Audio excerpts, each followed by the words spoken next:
আজ থেকে ১৭ বছর আগে ৫ মাত্রার ঘূর্ণিঝড় সিডরের আঘাতে লণ্ডভণ্ড হয়ে যায় উপকূলীয় জেলা বরগুনা। হাজারো মৃত্যুর পাশাপাশি ধ্বংস হয়েছে ঘরবাড়ি, বেড়িবাঁধ সহ গবাদি পশুকে ভাসিয়ে নিয়েছে সিডর। সিডরের ভয়াবহতা বোঝাতে পশ্চিমা গণমাধ্যম ঘূর্ণিঝড়টিকে সে সময় ব্যাখ্যা করেছিল এ severe cyclonic Sturm with core of hurricane winds হিসেবে।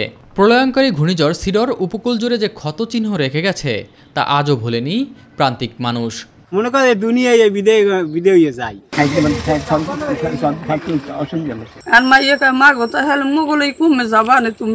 আমার মা এবং আমার ছেলে মেয়ে এবং ভাগ্নে দুইটা ৫টা লোক আমার হারিয়ে ফেলেছি। ৫ ক্যাটাগরির ঘূর্ণিঝড় সিডর আঘাত হানার পর থেকে প্রাকৃতিক দুর্যোগে পিছিয়ে পড়া জেলা বরগুনায় বিদেশি দাতা সংস্থাগুলো সাহায্যের হাত বাড়িয়ে দেয়। তবে স্থানীয়দের অভিযোগ, ব্যাঙের ছাতার মতো গড়ে ওঠা এনজিওর কার্যক্রম শুধু ছবি তোলা বা ভিডিও উপস্থাপনের মধ্যেই সীমাবদ্ধ।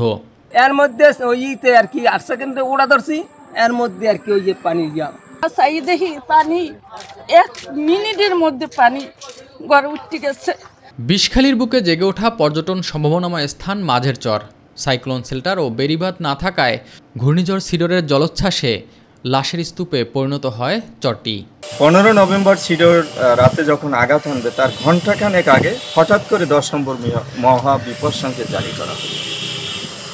তো মানুষ তখন দৌড়দৌড়ি ছোটাছুটি শুরু করেছে, ঘূর্ণিঝড় আশ্রয়কেন্দ্রে যেতে শুরু করেছে। অনেকে আশ্রয়কেন্দ্র যেতে পারেনি, তার আগেই ঝড়টা শুরু হয়ে গিয়েছে।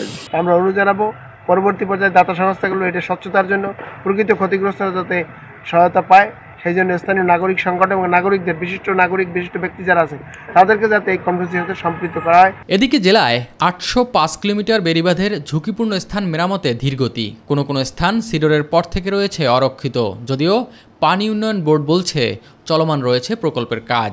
এছাড়া আমরা যখন কোনো ঘূর্ণিঝড় বা কোনো তৎক্ষণাৎ সমস্যা দেখা দেয়, আমরা এমার্জেন্সি বাজেটের আওতায় কাজ করে থাকি। তা আমাদের হাতে কিছু জিও ব্যাগও রয়েছে, প্রায় ৮,০০০ জিও ব্যাগ রয়েছে।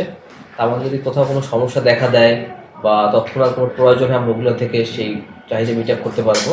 এমন প্রাকৃতিক দুর্যোগ মোকাবেলায় শক্তিশালী পুনর্বাসন কাঠামো নির্মাণ প্রয়োজন বলে জানান বিশেষজ্ঞরা।